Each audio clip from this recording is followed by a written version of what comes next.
그래, 우리 하나님의 말씀 듣겠습니다. 오늘 하나님의 말씀 창세기 25장 27절에서 34절 말씀 함께 합니다. 창세기 25장 27절에서 34절 말씀, 오늘 우리에게 주신 말씀입니다. 여러분 귀를 쫑긋 세우고 오늘도 어떠한 말씀으로 우리에게 하나님께서 주시는가, 여러분 말씀을 붙잡으시길 바랍니다. 제가 대표로 봉독해 올립니다. 두 아이가 자라 에서는 날쌘 사냥꾼이 되어서 들에서 살고 야곱은 성격이 차분한 사람이 되어서 주로 집에서 살았다. 이삭은 에서가 사냥해온 고기의 맛을 들이더니 에서를 사랑하였고 리브가는 야곱을 사랑하였다. 한 번은 야곱이 죽을 끓이고 있는데 에서가 허기진 채 들에서 들어와서 야곱에게 말하였다. 그 붉은 죽을 좀 빨리 먹자. 배가 고파 죽겠다. 에서가 붉은 죽을 먹고 싶어 하였다고 해서 에서를 에돔이라고 한다. 야곱이 대답하였다. 형은 먼저 형이 가진 맏아들의 권리를 나에게 파시오. 에서가 말하였다. 이것 봐라. 나는 지금 죽을 지경이다. 지금 나에게 맏아들의 권리가 뭐 그리 대단한 거냐? 야곱이 말하였다. 나에게 맹서부터 하시오. 그러자 에서가 야곱에게 맏아들의 권리를 판다고 맹세하였다. 야곱이 빵과 팥죽 얼마를 에서에게 주니 에서가 먹고 마시고 일어나서 나갔다. 에서는 이와 같이 맏아들의 권리를 가볍게 여겼다. 아멘. 할렐루야. 예, 반갑습니다. 오늘도 우리 예배드릴 모든 자들에게 하나님의 은혜가 충만히 임하실 줄로 믿습니다. 여러분, 이 땅에 태어난 사람들의 공통적인 기대와 바람이 있다면, 물론 여러 가지가 있겠죠. 여러분, 사람들이 기대하고 바라는 여러 가지 요소들이 있는데 꼭 하나만, 공통적인 하나만을 고른다고 한다면 아마 행복하게 살고 싶다. 여러분, 이런 것이 아닐까 생각을 해봅니다. 여러분, 태어난 사람은 자신이 불행하게 살기를 원하는 사람은 아마 아무도 없을 거예요. 행복해지고 싶고 정말 행복하게 살고 싶고, 여러분, 이런 것이 모든 사람의 공통점일 것입니다. 그래서 사람들은 이 행복을 정말 추구하기 위해서 아침부터 저녁까지 분주하게, 때로는 건강도 뒤로 한 채 열심히 이 행복을 찾아보려고 열심히 준비하고 사는 모습을 볼 수가 있습니다. 그런데 여러분, 우리 사람들의 얼굴 생김새가 모두 다르듯이 행복에 대한 기준과 생각도 많이 다른 것을 볼 수가 있습니다. 여러분, 행복을 추구하는 방법이나 행복의 기준, 행복을 통한 만족도, 이런 것이 모두 다릅니다. 사람이 만나는 어떤 사건과 상황에서 사람들이 그것을 보고 느끼는 그 감정의 행복이 모두 다르다 하는 것을 볼 수가 있어요. 한 예로, 여러분, 어떤 분이 계시는데 정말 누구나 부러워할 만큼 객관적으로 행복의 환경, 행복의 요소를 다 갖추었습니다. 말 그대로 성공을 하고 많은 것을 가졌고 출세했고 존경을 받는데 진정 그 내면에는 행복이 없는 그러한 모습으로 살아가는 분들도 계십니다. 반면에 단순히 눈으로 보기에는 무언가 부족해 보이고 환경과 상황도 좋아 보이지 않습니다. 정말 남에게 내세울 게 그다지 없어요. 그런데 항상 얼굴에는 평안이 있고 기쁨이 있고 감사가 있고 미소가 있는, 정말 그런 상황에서도 행복해 보이는 이런 분들이 계십니다. 우리가 이런 모습을 보면 행복은 단순히 사람들이 생각하는 무언가를 이루고 무슨 환경을 갖고 무엇을 소유하고 이래서 행복해지는 것이 아니다. 행복을 성취하고 어떤 자리에 올라가고 어떤 물건을 갖게 되면 행복해지는 것이다. 이것이 아니라는 것을 한번 생각해 볼 수가 있습니다. 여러분, 행복은 소유하는 것이 아니에요. 행복은 만들어가는 것이고 내가 준 그러한 삶 속에서 누려가는 것이 행복인 줄로 믿습니다. 그러면서 한 가지, 여러분, 행복을 생각하면 사람들이 조금 너무나 거대하고 큰 것, 이런 것을 성취하거나 이런 것을 이루면 행복하다, 이런 생각을 많이 합니다. 그리고 그 거대한 것을 이루어서 그 행복이 영원하고 좀 오래 갈 줄 알았는데 웬걸? 막상 그 거대한 것을 이뤘는데 행복의 조건이 오래 가지 않는다는 거예요. 내가 생각한 만큼 저 산에 올라가면 행복해서 오래 갈 걸 그렇게 생각했는데 그리 오래 가지 않더라는 겁니다. 여러분, 이것이 왜 그럴까요? 행복은 익숙해지는 것, 뭔가에 익숙해져서 나의 일상적인 것이 되면 행복이 날아가 버려요. 행복이 멀어져 가요. 마치 파랑새처럼. 파랑새는 잡히듯 해서 잡았으면 근데 그 파랑새는 또 날아가 버려요. 여러분, 우리가 이 익숙해진다는 것은요, 어떻게 보면 이 행복에 대한 만족도가 점점 떨어져 간다, 이렇게 볼 수가 있어요. 여러분, 한번 가만히 생각해 보세요. 내가 무엇을 취해서 무엇을 얻어서 그것이 익숙해지고 내 것이 되면요, 이제 이것은 행복은 끝. 또 다른 행복, 또 다른 뭔가 새로운 것을 찾아서 나서는, 여러분, 이런 모습들이 많이 사람들에게 있습니다. 내가 말씀드리고 싶은 그 요지는 바로 이겁니다. 사람들은 대부분 행복을 지금 주어진 것, 익숙한 것에 찾지 않고 자꾸 무언가 새로운 것을 찾으려고 하는 이런 경향들이 많이 있다는 거예요. 자기에게 이미 익숙해지면 거기에는 행복이 없다고 생각을 합니다. 처음엔 그러지 않았어요. 처음엔 그것을 내가 익숙하기 전까지는 이것만 있으면 될 줄 알았는데 웬걸 가져보니 또 다른 것을 찾아가는 거예요. 여러분, 우리가 익숙해진다는 것은요, 어떻게 보면 굉장히 안정적이고 평안함을 주는 유익도 있지만 익숙해짐으로 말미암아 놓치는 것도 많이 있다는 사실을 기억해야 합니다. 이게 세상의 행복이 여기에도 포함이 돼요. 익숙해지면 거기는 행복이 없다 생각하는 거예요. 당연하다 생각하고 이것을 습관적으로 당연하다 생각하는 거예요.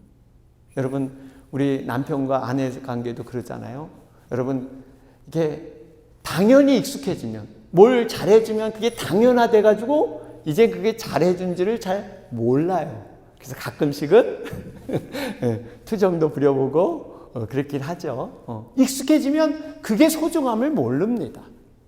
참 이게 인간의 참 연약한 점이에요. 여러분, 우리 이런 행복에 대한 감도 그렇지만 신앙에 대한 것도 마찬가지예요. 믿음 생활이요, 어느 정도 자신이 생각하는 틀에서 자리를 잡아 익숙해지면요, 그 익숙함이 나에게 편안함을 주면서 나를 나태하게 만들 수도 있습니다. 하나님과 진정한 그런 관계가 점점 멀어질 수가 있어요. 익숙해진다는 것은요, 내 몸에 배어지게 되고 익어지게 되면 자칫하면 어디까지 가느냐? 이것이 하나님의 뜻이다, 하나님의 인도함이다, 이렇게 생각을 하고 실제적인 진정한 하나님의 뜻을 놓칠 수도 있다는 사실이에요. 익숙해지면 이런 위험성이 있어요. 내가 판단하고 내가 추구하는 것이 마치 하나님의 원하는 것처럼 그 뜻으로 착각하면서 자신을 정당화할 수 있는 것이 이 익숙함에 숨어 있다는 사실이에요. 쉽게 말하면 이제 내가 하나님이 되는 거예요. 내가 하는 것이 하나님이 정당하다 생각하는 거예요. 이게 익숙함이 주는 아주 무서운 것입니다. 여러분, 성경에 나오는 유대인들, 특히 바리새인들이요, 처음부터 하나님의 뜻을 저버리지 않았습니다. 오히려 하나님의 뜻을 그들은 그 말씀을 잘 지키기 위해서 나름대로 기준을 만들어서 열심히 살았습니다. 그것이 하나의 전통이 되고 습관이 되고 익숙함이 되니까 나중에는 진정한 하나님의 뜻이 들리지 않기 시작합니다. 여러분, 우리는 기억해야 합니다. 분명히 마태복음 7장에 나오듯이 주여 주여 하는 자마다 다 천국에 들어가는 것이 아니다. 주님의 이름으로 놀라운 일을 하고 열심히 봉사하고 헌신했어도 중요한 것은 하나님의 뜻 가운데 그 모든 것을 행해야지, 그저 나의 열심에 익숙함으로 하다 보면 하나님의 뜻과는 동떨어진 그런 모습으로 살아갈 수 있다. 경고의 말씀입니다. 여러분, 하나님의 뜻이 이루어진다는 것이 구체적으로 무엇이에요? 바로 말씀에 순종하는 것인 줄로 믿습니다. 말씀이 기준이 돼야 돼요. 사람들의 경험, 사람들의 다수의 의견이 아니에요. 말씀이 뭐라 그러나 우리는 눈여겨봐야 합니다. 말씀이 가라 하면 가고 말씀이 멈추라 하면 멈추는 것, 여러분, 이것이 진정한 순종인 줄로 믿습니다. 그렇습니다. 여러분, 우리가 익숙해짐으로 말미암아 처음 가졌던 행복을 놓칠 수가 있고요, 처음 가졌던 순수한 신앙을 놓칠 수가 있습니다. 여러분, 한번 생각해 보세요. 우리가 부족하고 없을 때 조금만 무엇이 있어도 행복했던 그런 적이 있었잖아요. 그런데 어느 날 삶의 여유가 조금씩 생기면서 익숙해지면서 이것이 당연히 내 것처럼 여겨질 때 거기에 대한 감사도 인색해지고 거기에 대한 행복도 자꾸 인색해지는 이러한 모습을 우리는 경험을 해보게 됩니다. 여러분, 세상의 행복은 사실 잡힐 것 같은데 잡히지 않습니다. 마치 신기루처럼 여러분, 그때는 행복할 것 같은데 그 꿈이 이루어지면 좋을 것 같은데 그 꿈이 이루어진들 그 행복이 오래가지 않더라고요. 그래서 제가요, 그 유명한 명언을 하나 만들었어요. 그래서 목사님들 사이에 제가 가끔 그런 얘기를 합니다. 꿈은 이루어질 때 행복한 것도 있지만 사실 더 행복할 때는 꿈을 꿀 때가 더 행복하다. 명언이에요? 네, 적으세요, 명언은. 꿈은 여러분, Dream is come true. 꿈이 이루어지면 여러분 행복할 것 같죠? 그건 잠깐이에요, 잠깐. 그런데 꿈을 꾸고 있을 때, 우리가 이 꿈이 있어, 우리가 저기를 향해 가자, 그러면서 그 꿈을 향해 나갈 때가 더 행복했어요. 여러분, 그런 적 있잖아요. 집에 라면이 하나밖에 없어. 사람은 두 사람이야.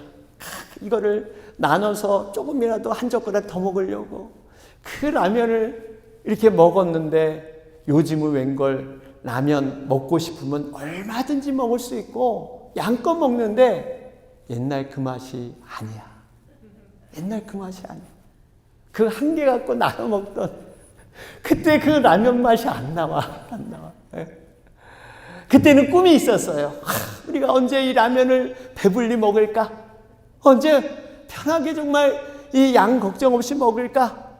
이런 꿈이 있었는데 지금은 그 맛이 안 나와. 여러분, 우리 인생도 내가 단편적인 얘기를 드렸지만 사실은 이런 것이 많이 있습니다. 여러분, 그렇기 때문에 우리가 바쁜 생활 가운데 한 번쯤은 진정한 행복이 무엇일까? 행복에 대한 생각을 한 번쯤 떠올려 볼 필요가 있습니다. 사람들은 이 진정한 행복, 여러분, 세상에서 가장 불행한 사람이 누구일까? 여러분, 어떻게 생각하세요? 세상에서 가장 불행한 사람이 누구일까? 우리가 언뜻 볼 때는 불행하다 그러면 남들보다 일도 잘 안 돼. 정말 남들보다 비교해 보면 내가 가진 것도 없어. 배운 것도 없어. 뭐가 이렇게 좀 부족하고 연약해? 여러분, 이런 사람이 불행한 사람일까요? 아닙니다. 성경은 분명히 얘기하고 있어요. 행복을 소유하고 있으면서 행복을 무엇인지 모르고 사는 사람이 가장 불행한 사람이다. 그러니까 하나님이 복을 줬는데 그 복을 가지고 있으면서 그 복에 대한 감사도 모르고 정말 이 복에 대한 의미도 모르고 그냥 불평하고 원망하는, 그것이 바로 하나님의 저주와 심판이다, 이렇게 얘기하고 있습니다. 여러분, 정말 내 안에 있는 행복, 이미 주어진 복을 잘 누리고 그것을 발견하며 감사 생활을 할 수 있는 것, 여러분, 이 사람은 복된 사람인 줄로 믿습니다. 영국의 대표 시인 가운데 로버트 브라운이라는 그런 사람이 있는데요. 이 사람이 쓴 시 가운데 피파가 지나간다라는 시가 있습니다. 아마 대부분 못 들어보셨을 거예요. 이 시에 대한 설명은 이렇습니다. 이 시의 주제가 뭐냐면요, 자기도 모르는 사이에 다른 사람을 행복하게 한다, 이것이 바로 주제인데, 문제는 자신은 다른 사람에게 행복을 주면서 정작 그 자신은 자신이 준 행복에 대해서는 멀어지는, 정말 그 행복과는 전혀 상관없는 삶을 살고 있는 이런 것이 그 메시지에 포함되어 있습니다. 내용을 잠깐 설명하면 이런 내용이에요. 베니스의 실크 공장에서 아주 가난하게 일하는 소녀 피파가 있었습니다. 그런데 이 피파는 너무너무 삶이 힘든 거예요. 노동일을 하면서 매일 에브리데이 일을 하니까 너무 힘든데, 우연한 기회에 딱 1년 중에 하루만 바로 휴가를 얻게 됩니다. 이 하루, 1년 중에 하루 휴가 얼마나 귀중해요. 그래서 피파는 고민했어요. 과연 이 하루를 어떻게 의미 있게 보낼까? 어떻게 보내는 게 가장 좋을까? 고민하는 가운데 그가 평소에 담고 싶었던 4가정이 있었는데, 정말 돈과 명예와 세상의 성공을 거머쥔 그 4가정, 그 4가정 집 앞에서 노래를 부르면 혹시나 그 좋은 기운이 나에게로 와서 나도 그들처럼 부자가 되고 뭔가 성공을 하지 않을까 하는 생각을 갖게 됩니다. 그래서 그 집 창가에 가서 열심히 정말 노래를 부르기 시작합니다. 그런데 정말 그 시간, 노래를 부르는 그 시간에 그 부러워했던 그 가정은 상상하지 못하는 극심한 고통의 시간을 보내고 있게 됩니다. 이 피파가 부른 노래를 부르는데 이 당사자들은 이 노래를 듣고요, 정말 마음이 평안이 오고 놀라운 그런 회복이 시작이 돼요. 어느 가정은 정말 이 불륜을 범하고 살인까지 저지른 그 한 사람은요, 마음에 다시 회개를 하고 정말 자기의 모든 죄를 자백하고 정말 평안함을 회복을 하게 되고요. 어떤 사람은 가난한 사람에게 사기를 쳐서 돈을 이렇게 벌었는데 그것이 계속 찔림을 받았는데 이 피파의 노래를 듣고 다시 한번 자유함을 얻게 됩니다. 어떤 성직자는 정말 악에 빠져서 죄를 짓고 헤매고 있었는데 피파의 노래를 듣고 다시 하나님 앞에 돌아오는 그러한 일들이 생기게 됩니다. 그런데 문제는 피파가 바로 문제였습니다. 이렇게 자기가 부른 노래가 사람들에게 평안을 주고 회복을 주고 자유함을 줬다는 것을 전혀 피파는 모른 채 그가 노래를 부르고 날이 저물고 해가 뉘엿뉘엿지자 후회를 합니다.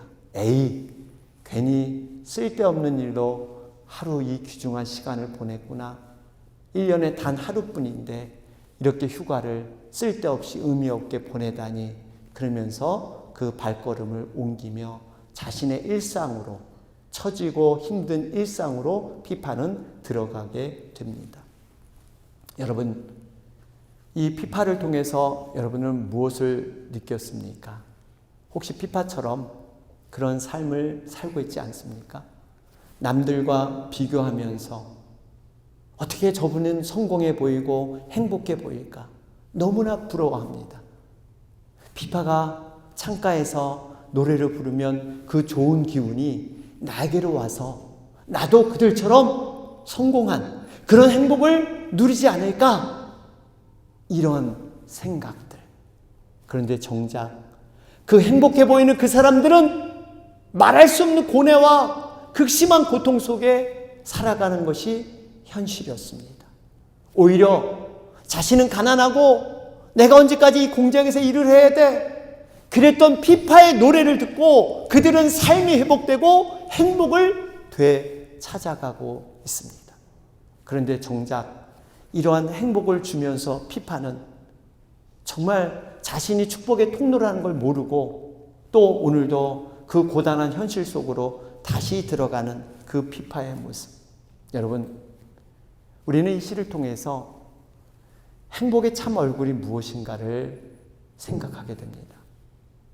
어쩌면 행복을 그토록 원하면서 우리들은 진정한 행복이 모르고 그것이 무엇인지 모르고 살아가는 존재일 줄 모릅니다.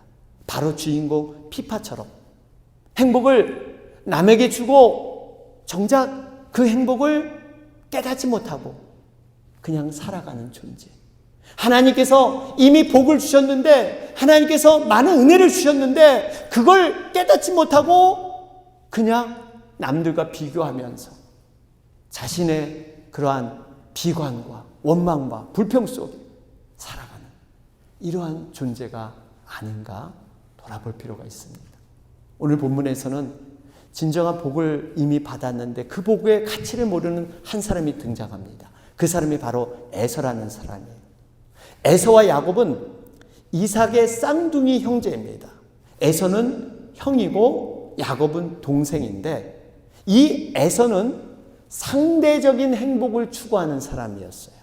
환경을 중요시하는 사람이었습니다. 반면에 야곱은 비록 꾀가 많았지만 절대적인 행복이 무엇인가를 아는 그러한 사람이었습니다.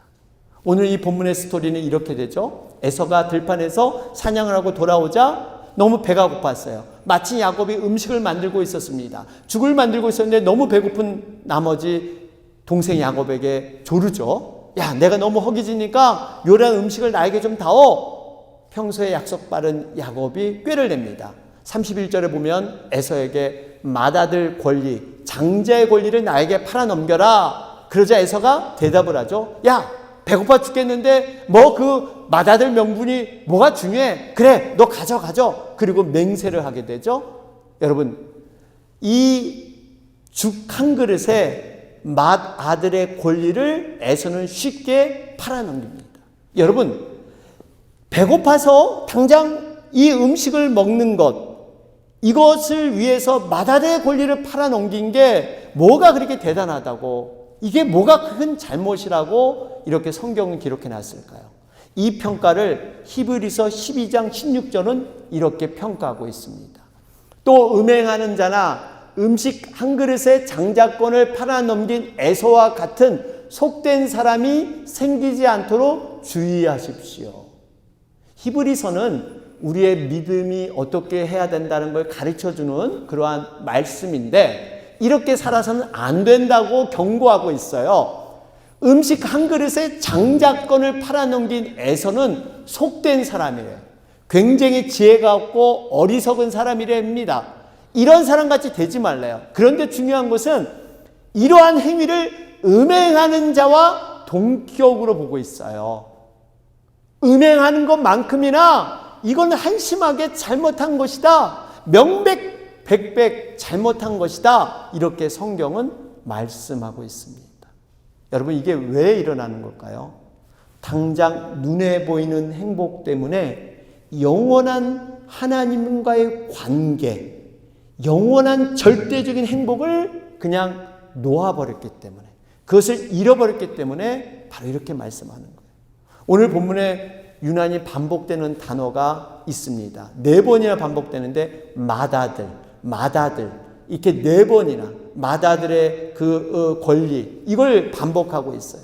여러분, 이 맏아들, 장자권이 왜 이렇게 중요하느냐? 여러분, 장자권은 당장 중요하지 않은 것처럼 보이지만 사실 이 장자권은요, 가족을 통솔하는 부모의 기업의 상속을 2배로 받습니다. 뿐만 아니라 이 기업 있는 혈통으로 이렇게 인정받는, 여러분, 메시아의 계보가 이 장자권을 통해서 이어지고 있지 않습니까? 결국 이 장자권은요, 너무나 소중한 것이에요. 그런데 이 장자권을 통해서 하나님의 축복, 복이 내려지는데 이 기회를 스스로 포기한 것이 바로 에서입니다.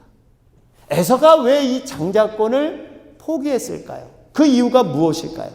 단순히 배고파서 눈앞에 보이는 현실 때문에 에서는 죽 한 그릇에 장자권을 팔았을까요? 그렇지 않습니다. 단순히 에서가 배고파서 그런 게 아니에요. 성경을 자세히 보시면 무슨 이유였냐? 34절에 기록되어 있습니다. 야곱이 빵과 팥죽 얼마를 에서에게 주니 에서가 먹고 마시고 일어나서 나갔다. 에서는 이와 같이 맏아들의 권리를 가볍게 여겼다. 바로 이거예요. 그냥 배고파서 이게 문제가 아니라 맏아들의 권리를 가볍게 여겼어요. 가볍게. 여러분, 사람들이 무엇을 결정할 때 순간적인 생각으로 결정하는 것 같지만 여러분, 그렇지 않죠? 그 사람이 평상시 갖고 있는 가치관, 생각에 반영이 되는 것이지 한순간에 중요한 것을 어떠한 충동적인 결정을 하지 않습니다. 여러분, 결국 이 말은 평소에 에서는 이 맏아들의 권리에 대한 소중함을 모르고 살았어요. 그냥 주어지니까 주어진다 이렇게 생각했지 이게 얼마나 소중한 것이고 얼마나 하나님의 복을 누리는 통로인가를 제대로 알지 못했다는 겁니다. 여러분, 우리가 하나님의 자녀가 되었다는 것, 여러분, 믿음의 사람이 되었다는 것, 구원받은 백성이 되었다는 것, 여러분, 이것은 우리에게 가장 소중한 그러한 축복인 줄 믿습니다. 여러분, 이것을 포기해서는 안 돼요. 현실의 눈앞에 무엇 때문에 이것을 포기해서는 안 됩니다. 그만큼 중요한 거예요. 그러면서 여러분, 에서의 실패를 통해서 우리에게 어떤 교훈을 주는가, 에서는 어떤 사람이었는가를 한번 3가지로 간단히 살펴보기 원합니다. 여러분, 에서는 어떤 사람이었을까요? 첫째로 에서는 누구보다 환경 중심적인 사람이었어요. 환경 중심적인 사람. 29절에 보면 에서가 사냥에 돌아와서 심히 피곤하고 배고픈 환경에 처했죠. 그랬더니 눈앞에 보이는 그 환경 때문에 눈에 보이지 않는 그 장자권, 하나님이 주어진 그 축복을 포기해버립니다. 물론 사람들은 어떤 문화와 환경 속에 많은 영향을 받고 삽니다. 그래서 사람들은 환경과 조건을 굉장히 눈여겨봐요. 어떤 환경이 바뀌면 행복해지지 않을까?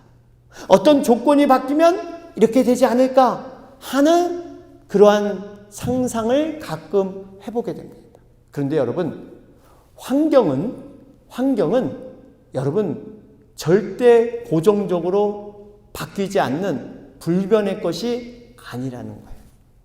환경은 얼마든지 업앤다운이 있다는 겁니다. 여러분, 환경을 우리가 믿고 환경을 보고 살면 얼마나 우리는 요동치는 그러한 인생을 살 수밖에 없어요. 환경이 좀 좋아지면 교만해지고 자신 있고, 환경이 좀 열악해지면 열등감에 푹 꺼져 있고, 여러분, 이게 얼마나 위험한 삶을 살아가는지 몰라요. 이스라엘 백성이 그랬잖아요. 이스라엘 백성들이 40년 광야 생활할 때 하나님께서 얼마나 어려운 환경을 다 도와주셨어요. 물이 없다 그러면 반석에서 물을 나게 해주고, 고기 먹고 싶다 그러니까 하늘에서 메추라기 내려가지고 고기 먹이니까, 그런 하나님의 은혜와 기적을 체험하면서 조금만 또 어려우면 또 불평 원망, 조금만 또 어려우면 또 원망. 여러분, 어떻게 보면 우리들의 삶을 지금 얘기하는 것이 이스라엘 모습이에요. 여러분, 우리가 환경을 여러분 그거 갖고 붙들어 사지 마세요. 근데 중요한 것은 하나님께서도 믿는 자들에게 어려운 환경을 허락하실까요? 안 하실까요? 고난의 환경을 허락하셔요. 우리에게 풍랑을 허락하지 않는 게 아니에요. 우리는 좋은 길로만 삭삭 빠져나가게 하는 게 아니에요. 풍랑을 비록 주더라도 풍랑 위를 걸어오시는 우리 주님, 그 풍랑 위에서 우리를 돕기 위해서 오시는 주님, 여러분 그 주님을 우리는 경험하게 될 줄로 믿습니다. 풍랑이 우리에게 있을 수 있어요. 그러나 그 풍랑은 우리를 넘어뜨리고 우리를 망치게 하려는 게 아니라 오히려 그 풍랑 속에서 우리 주님을 만나는 기회가 될 줄로 믿습니다. 두 번째로 에서는 어떤 사람이었냐면요, 자기 중심적인 사람이었어요. 자기 중심적인 사람. 32절 말씀을 보실까요?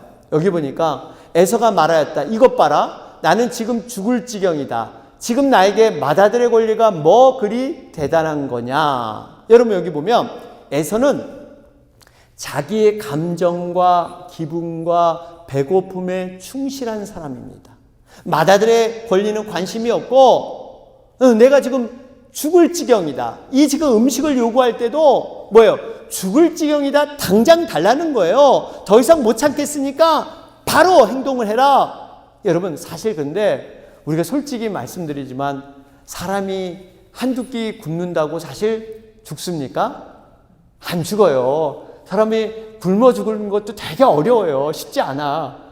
근데 한두 끼 안 먹으면 우리가 죽을 듯이 지금 에서는 자기 감정에 너무너무 충실해. 내 감정이 이러니까 지금 내가 이거 해결해야 돼. 지금 이런 모습이에요. 여러분 에서의 문제가 바로 이겁니다. 자기 중심성. 자기가 당한 그 고난과 사건을 확대하면서 과장시키면서 스스로 위기에 빠져들고 절망으로 만들어가는, 여러분 이것이 에서의 문제였어요. 여러분 우리가 조심해야 될 부분이 이겁니다.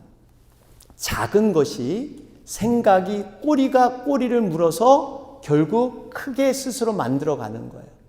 일어나지도 않을 현실을, 일어나지도 않을 미래를 미리 걱정하면서 여러분 자꾸 머릿속에서 꼬리가 꼬리를 무는 거예요. 여러분 이거 굉장히 위험한 생각입니다. 사람은 고통이 있으면 고통을 벗어나려고도 하지만요, 인간의 죄성 가운데 그 고통을 껴안고 그냥 스스로 꺼져가고 싶은 그러한 욕구도 여러분 있는 거 아세요?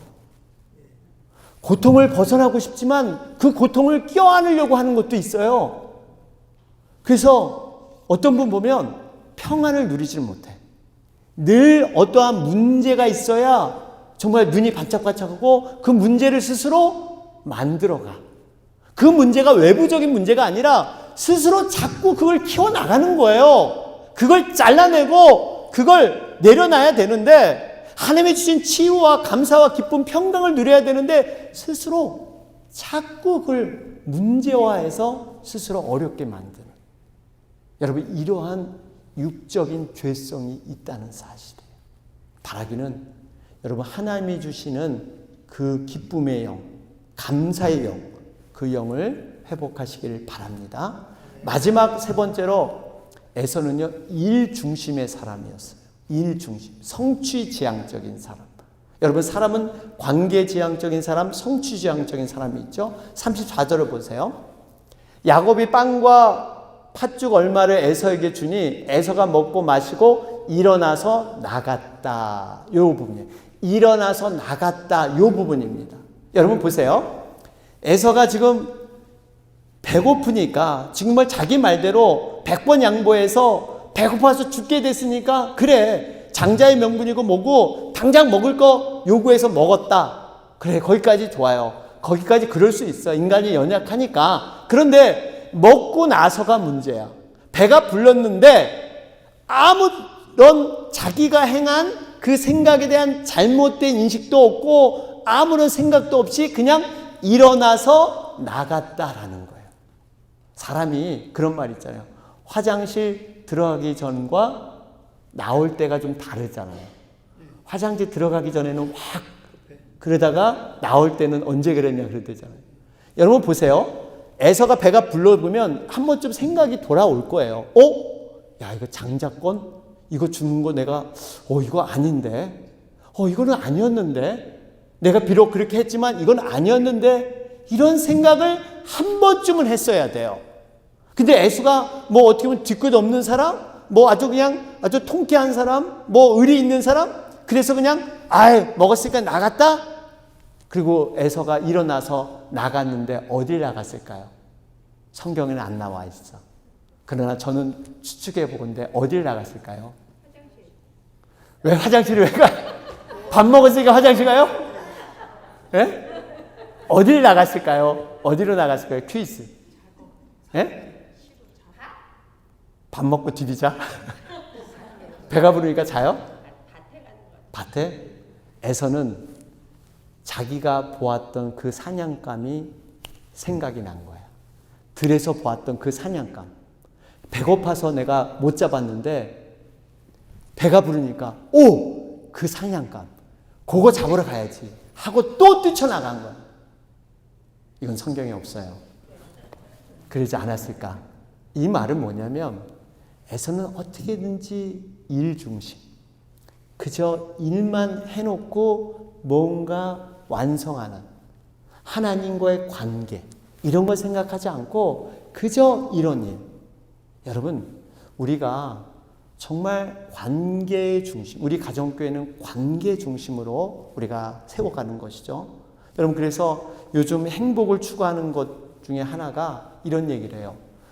놀이의 부족이다. 사람들이 행복하지 못하는 것은 놀 줄 몰라서 행복하지 못한다. 이런 얘기를 해요. 여러분 굉장히 일리 있는 얘기예요. 놀 줄을 몰라 사람들은.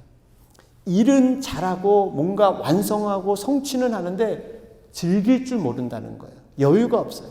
그래서 요즘 대기업을 보면 구글이나 애플 같은 데 보면요. 일을 몰아서 시키기보다는 놀면서 먹으면서 그때 창의력이 나오고 아이디어가 나온다. 이게 대기업의 요즘의 트렌드입니다. 그래서 바쁘게 일을 하지만 나름대로의 자기의 시간, 가족의 시간 함께 보낼 수 있도록 배려를 해주는 거예요. 그럴 때 더 능률이 나온다. 이렇게 얘기를 하는 것이죠. 중세 위대한 신학자 겸 수도사죠. 토마스 아퀴나스 아마 들어보셨을 거예요. 여러분 수도사 하면은 굉장히 경건하고 엄숙한 분위기를 많이 연상하는데 이분이 뜻밖의 이런 말을 했어요. 하나님은 어떤 분이십니까? 이런 수도사가 질문하니까 하나님은 노시는 분이시다. 노시는 분이시다. 하나님은 놀려고 이 세상과 사람들을 창조하셨다. 그리고 사람이 사람답게 살려면 반드시 놀 줄 알아야 한다. 의미 있는 얘기예요. 여러분 우리를 하나님이 노는 놀이에 우리를 초청했다는 겁니다. 여러분 물론 논다는 것을 세상 사람들이 말하는 단순히 논다. 우리가 논팽이, 우리가 노는 거 이런 노는 뜻은 아니죠. 논다는 것은 뭐냐? 인생의 과정을 즐길 줄 아는, 미닝을 생각하면서 옆도 돌아보고 즐길 줄 아는 것을 논다 이렇게 표현해요. 예를 한번 들어보면 이런 거예요. 우리 바닷가에 부두가 굉장히 아주 멋있고 아주 좋은데 우리 부둣가에 그 바다에 우리 등대 보러 가자. 등대가 그렇게 멋있대. 우리 등대 보러 가자. 그렇게 얘기를 했어요. 그래서 이제 이렇게 차를 타고 가는데 이 등대 보러 가면서 옆에 좌우에 정말 이 아름다운 새소리도 듣고 바람도 느껴보고 또 서핑 타는 사람들, 저 사람들 멋있네. 이것도 보고 이 주변을 보면서 등대를 보면서 아름답다. 정말 등대가 멋있구나.